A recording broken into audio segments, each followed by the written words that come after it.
Hanuman. More than a year, yeah. Yeah, I mean making kuda 1 year ఏ సినిమాకి spend చేశారు. So what did you learn through the post production of Hanuman? అంటే నాకు work flow అనేది అంటే CG cinema ఇంత heavy VFX cinema ఇప్పుడు నేను చేయలేదు. సో నా ఎగ్జైట్మెంట్ ఏంటంటే చాలా విషయాలు తెలుసుకున్నాను విఎఫ్ఎక్స్ సంబంధించి. సో నా నెక్స్ట్ సినిమా ఏదైతే చేయబోతున్నానో దానికి డెఫినెట్గా ఇంత టైం పడుతుంది. సో ఆ వర్క్ ఫ్లో అనేది చాలా బాగా మేము నేర్చుకున్నాము. So ya I mean it's great experience. Amrutha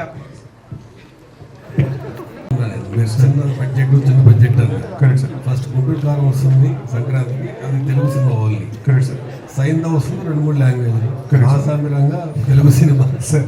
eagle కొంచెం మల్టీ లాంగ్వేజ్, కానీ ప్యాన్ ఇండియా సినిమా మాత్రం మీదే సార్. అందులో స్టార్ హనుమాన్. Correct sir. ఇది old star. Correct sir. Correct sir.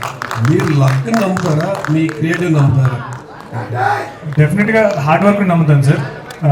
దానికి మించి ఒక some force is there sir. మనం ఎప్పుడైతే 100% జెన్యూన్ ఎఫర్ట్ పెడతామో, సో ఇప్పుడు కొంతమందికి వేరే వాళ్ళ సినిమా తొక్కేయాలని ఉండొచ్చు. సో అలా చాలా ఇంటెన్షన్స్ ఉంటాయి. సో మా ఇంటెన్షన్ మా సినిమా జనాలకి రీచ్ అవ్వాలన్నది తప్పితే ఇంక వేరే ఇంటెన్షనే లేదు. సో సంక్రాంతికి రిలీజ్ చేస్తే మా సినిమా ఎక్కువ మందికి రీచ్ అవుతుందని మేము నమ్మాం. సో దానికోసమని సంక్రాంతికి వస్తున్నాం సార్. లాస్ట్ సంక్రాంతికి వరలక్ష్మి గారు వీరసింహారెడ్డి అదే డేట్ కూడా ఈ డేట్ కూడా మళ్ళీ అదే లక్ కూడా చూడొచ్చు. అయ్యో అది లక్ ఫేవర్ అయితే ఇంక దానికన్నా ఏమన్నా సార్. All very best.